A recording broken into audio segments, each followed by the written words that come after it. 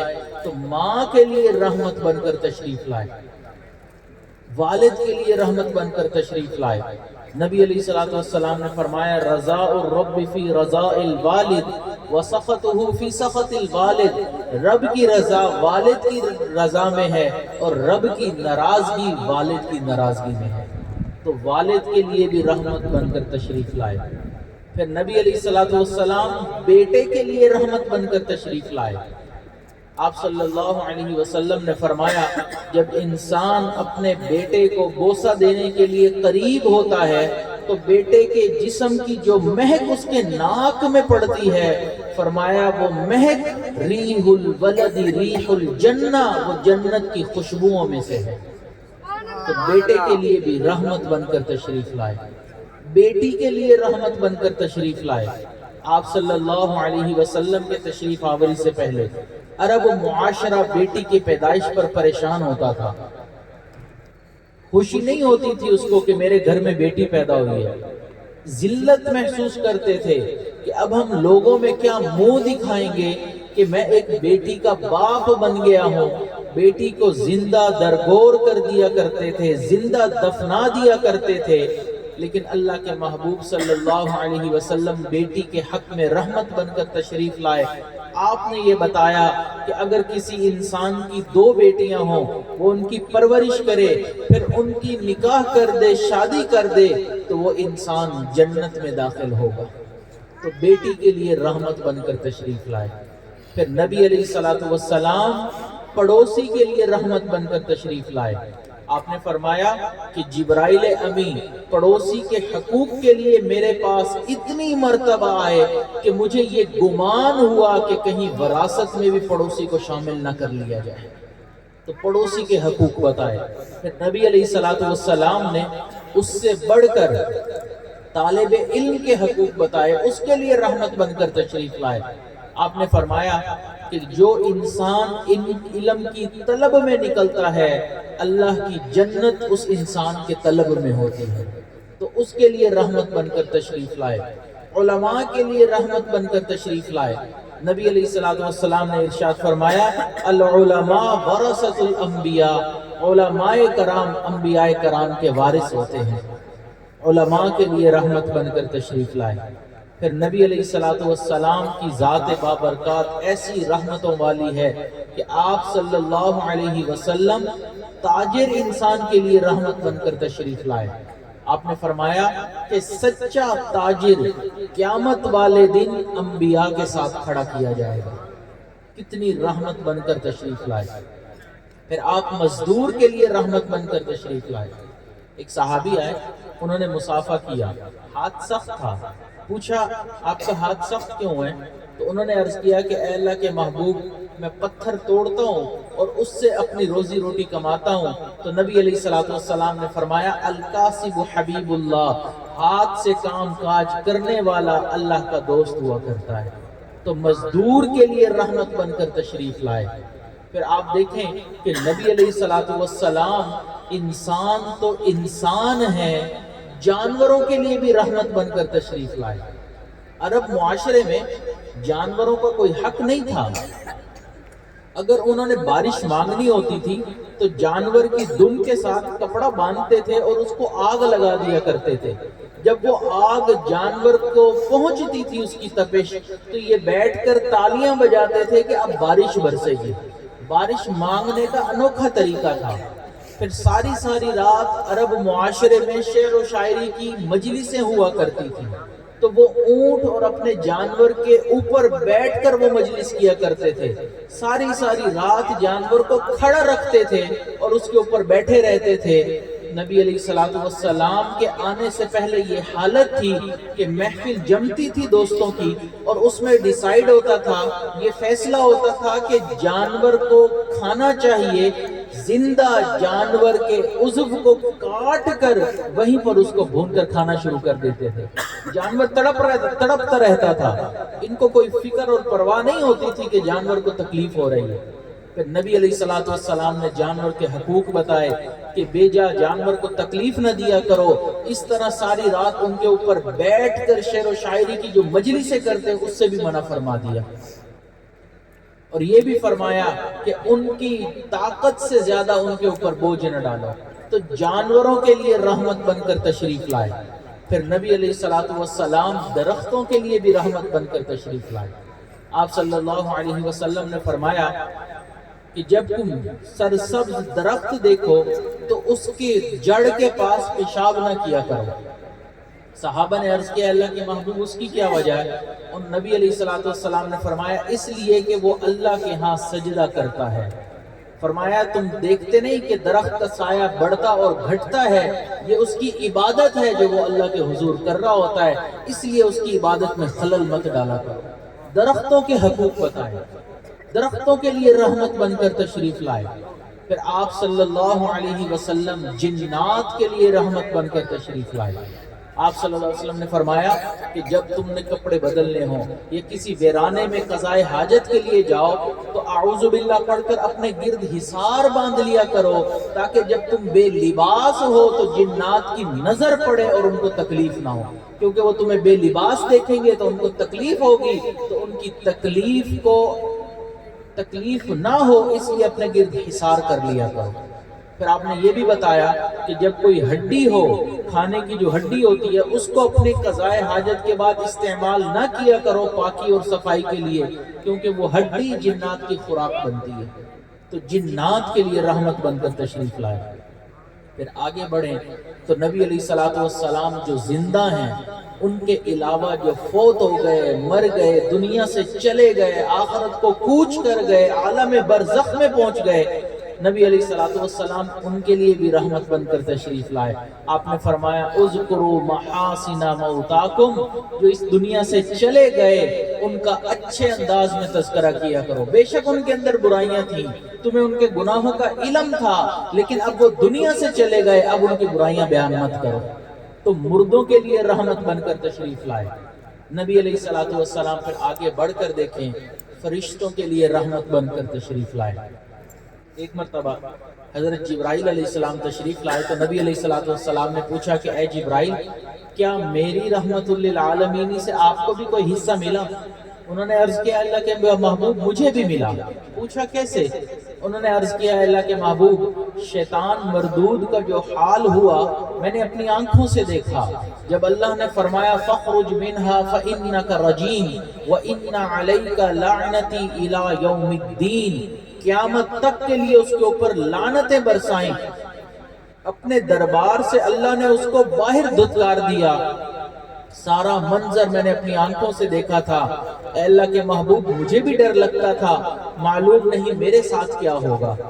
اتنے ہزاروں سال عبادت کرنے کے بعد اگر شیطان کے ساتھ یہ ہوا, میرا انجام اچھا ہوگا برا ہوگا مجھے کچھ نہیں پتا تھا. لیکن جب آپ تشریف لائے آپ کی رحمت للعالمین سے مجھے یہ حصہ ملا کہ آپ کے اوپر اللہ نے اپنے کلام کو نازل فرمایا, اور اس میں میرے بارے میں فرمایا انہو لقول رسول کریم ذی قوت عند ذی العرش مکین مطاع ثم امین. اللہ کے محبوب ان آیات کے نازل ہونے کے بعد مجھے اپنے اچھے انجام کی خبر مل گئی, تو آپ کی رحمت للعالمین سے مجھے بھی حصہ ملا. تو نبی علیہ الصلوۃ والسلام ہر انسان کے لیے, ہر چیز کے لیے, ہر مخلوق کے لیے, تمام عالموں کے لیے رحمت بن کر تشریف لائے. ایک شاعر نے کہا وہ جو شیریں سخنی تھی میرے مکی مدنی, وہ جو شیریں سخنی ہے میرے مکی مدنی, تیرے ہونٹوں سے چھنی ہے میرے مکی مدنی. تیرا پھیلاؤ بہت ہے تیرا قامت ہے بلند, تیری چھاؤں بھی گھنی ہے میرے مکی مدنی. دست قدرت نے پھر تیرے بعد کوئی ایسی تصویر نہ بنائی نہ بنی ہے میرے مکی مدنی. آخر میں فرماتے ہیں نسل در نسل تیری ذات کے مقروض ہیں ہم, تو غنی ابن غنی ہے میرے مکی مدنی. ہم نسل در نسل قیامت تک آنے والی نسلوں تک اللہ کے محبوب کے مقروض ہیں کہ آپ کس طرح رحمت للعالمین بن کر تشریف لائے۔ آپ پہلی قوموں کے واقعات پڑھیں، پہلی قوم کے انبیاء کے واقعات پڑھیں، ان قوموں کے ساتھ کیا ہوا، لیکن نبی علیہ الصلوۃ والسلام کے صدقے اللہ نے ہمارے ساتھ کتنا آسانی والا معاملہ فرمایا۔ آپ دیکھیں حضرت آدم علیہ السلام کو اللہ نے منع فرمایا تھا کہ دانا نہیں کھانا، ان سے بھول ہو گئی، دانا کھا لیا۔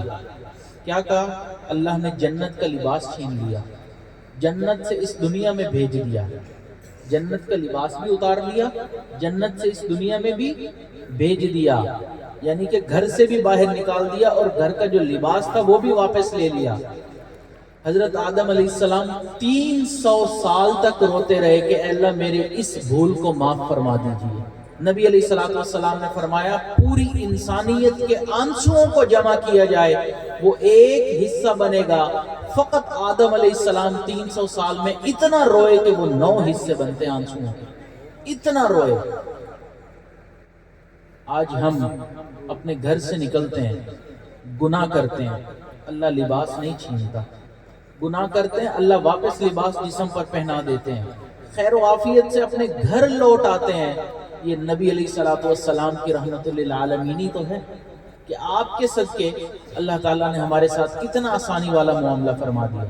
پہلی امت میں کوئی گناہ کرتا تھا نا تو اس کے دروازے پر لکھوا دیا جاتا تھا کہ اس انسان نے یہ گناہ کیا ہے، اگلے دن پورے معاشرے کو پتہ چل جاتا تھا کہ رات یہ انسان یہ گناہ کر چکا ہے۔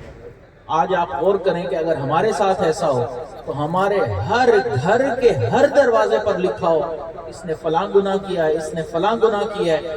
آج لوگوں کو پتہ بھی نہیں چلتا، یہ اللہ کے محبوب کی رحمت للعالمین ہے، آپ کی رحمت سے صدقے، آپ کی رحمت کے صدقے ہے۔ پھر آپ غور کریں کہ نبی علیہ الصلوۃ والسلام کے تشریف آنے سے پہلے جو پہلی امتیں تھیں ان کے کپڑے پر کوئی ناپاکی لگ جاتی نا تو حکم تھا کہ کپڑے کے اس حصے کو اگر پاک کرنا ہے تو کٹ کر کے الگ کر دو، اس کے علاوہ کوئی اور طریقہ نہیں ہے پاک کرنے کا۔ نبی علیہ الصلوۃ والسلام تشریف لائے، آپ نے فرمایا کپڑے پر کوئی ناپاکی لگ جائے تم اس کو 3 مرتبہ دھو لیا کرو، وہ صاف اور پاک ہو جائے۔ یہ رحمت للعالمین ہی تو ہے۔ پہلی امتوں کی مخصوص جگہ ہوتی تھی جہاں پر جا کر وہ عبادت کر سکتے تھے، اس کے علاوہ ہر جگہ عبادت نہیں کر سکتے تھے۔ نبی علیہ الصلوۃ والسلام نے فرمایا اللہ نے میری پوری امت کے لیے پوری زمین کو مصلی کی جگہ بنا دی، کہیں پر بھی نماز پڑھ سکتے ہیں، کوئی مشکل نہیں ہے۔ نبی علیہ الصلوۃ والسلام کی رحمت للعالمین۔ پھر آپ اندازہ کریں کہ پہلی امت میں جب زکوٰۃ دینی ہوتی تھی تو ان کو حکم تھا کہ زکوٰۃ کو ایک پہاڑی کی چوٹی پر رکھ دیا جائے، ایک آگ آئے گی اس مال کو جلا دے گی، جس کا مال حلال کا ہوگا وہ جل جائے گا، جس کا حرام کا ہوگا وہ نہیں جلے گا۔ لہٰذا لوگوں کو پتہ چل جاتا تھا کہ فلاں بندے نے حرام طریقے سے مال کمایا اس لیے نہیں جلا، اور پھر وہ جل جاتا تھا جو حلال مال تھا تو کسی کے کام بھی نہیں آتا تھا۔ لیکن نبی علیہ الصلوۃ والسلام کی رحمت للعالمین، آپ تشریف لائے، اگر ہمیں حکم ہوتا کہ مال رکھ دو، آگ آئے گی جل جائے گا، حلال ہوا نہیں ہوا تو نہیں جلے گا، ہر ایک کو پتہ نہ چل جاتا کہ ہم حرام کی کمائی کر رہے ہیں۔ پھر آپ دیکھیں کہ ان کے استعمال میں زکوٰۃ نہیں آتی تھی۔ ہمیں شریعت کیا کہتی ہے؟ اگر بڑے بھائی کے پاس پیسہ ہے، چھوٹا صاحب زکوٰۃ ہے یعنی کہ اس پہ زکوٰۃ لگتی ہے تو بڑا بھائی اپنے چھوٹے بھائی کو زکوٰۃ بھی دے سکتا ہے، یعنی کہ آپس میں یہ استعمال بھی کر سکتے ہیں۔ یہ نبی علیہ الصلوۃ والسلام کی رحمت للعالمین۔ پھر آپ دیکھیں کہ جس قوم نے بچھڑے کی پوجا کی تھی پھر اس قوم کو احساس ہوا کہ اب ہمیں معافی مانگنی چاہیے، تو اللہ تعالیٰ نے فرمایا ایسے معافی نہیں ملے گی کہ تم نے بچھڑے کی پوجا کی اور معافی کر دو، نہیں، اندھیرا کرو۔ جن لوگوں نے بچھڑے کی پوجا کی ہے وہ لوگ جنہوں نے نہیں کی اپنے ہاتھوں میں چھریاں پکڑ لیں، ان لوگوں کو ماریں، قتل کریں۔ فَقْتُلُوا أَنفُسَكُمْ، اپنے آپ کو قتل کرو تب میں تمہاری توبہ کو قبول کروں۔ یہاں پر انسان بڑے بڑے گناہ کرتا ہے، ایک آنسو گراتا ہے اللہ میری توبہ کو قبول کر لیجئے، اللہ اس کی توبہ قبول فرما لے۔ کس کی رحمت للعالمین؟ نبی علیہ الصلوۃ والسلام کی۔ آپ اندازہ کریں کہ پہلی قوموں میں جب انہوں نے انبیاء نے ان کو پیغام پہنچایا انہوں نے بات کو نہیں مانا تو انہوں نے دعائیں کی، بد دعائیں کی، اللہ اس پوری قوم کو مٹا دیجیے۔ اللہ نے ان کی دعاؤں کو قبول کیا اور پوری قوم کو مٹا کے رکھ دیا۔ لیکن نبی علیہ الصلوۃ والسلام نے ایسی کوئی دعا نہیں فرمائی۔ کتابوں میں کہیں نہیں ملتا کہ پہلے انبیاء کرام اپنی امت کے لیے روئے ہوں۔ یہ نبی علیہ الصلوۃ والسلام کا اعزاز ہے کہ آپ امت کی یاد میں رویا کرتے تھے۔ پہلے انبیاء نے بد دعا کر دی، معاملہ ہی ختم، بات مانی تو ٹھیک، نہیں مانی تو ختم، لیکن نبی علیہ الصلوۃ والسلام نے بد دعا نہیں فرمائی۔ اللہ سے یہ دعا کرتے رہے کہ میری امت کی مغفرت فرما دیجیے۔ یہ نبی علیہ الصلوۃ والسلام کا اعزاز ہے کہ آپ صلی اللہ علیہ وسلم امت کے غم میں روتے تھے۔ کتابوں میں لکھا ہے کہ کئی مرتبہ کھانا لگتا تھا، نبی علیہ الصلوۃ والسلام کھانا نوش فرمانے کے لیے تشریف فرما ہوتے تھے، امت کی یاد آتی تھی، اتنا روتے تھے کہ وہیں کھانا چھوڑ دیا کرتے تھے، اتنا روتے تھے۔ ایک مرتبہ حضرت جبرائیل نبی علیہ الصلوۃ والسلام کے پاس آئے، نبی علیہ الصلوۃ والسلام نے دیکھا کہ غمگین ہے، پوچھا جبرائیل کیا معاملہ ہے؟ انہوں نے عرض کیا کہ اللہ کے محبوب میں اللہ کی جہنم کو دیکھ کر آ رہا ہوں تو وہاں ایسے مناظر دیکھے کہ میں غمگین ہو گیا۔ نبی علیہ الصلوۃ والسلام نے فرمایا جہنم کے کچھ حالات مجھے بھی بتاؤ۔ انہوں نے عرض کیا اللہ کے محبوب میں نے دیکھا کہ جہنم کے 7 طبقے ہیں، سب سے نیچے والا جو طبقہ ہے سب سے زیادہ سخت عذاب اس کے اندر ہے۔ اللہ تعالیٰ نے اس طبقے میں منافقین کو رکھا ہے، ان المنافقین فی الدرک الاسفل من النار، سب سے نچلے درجے میں۔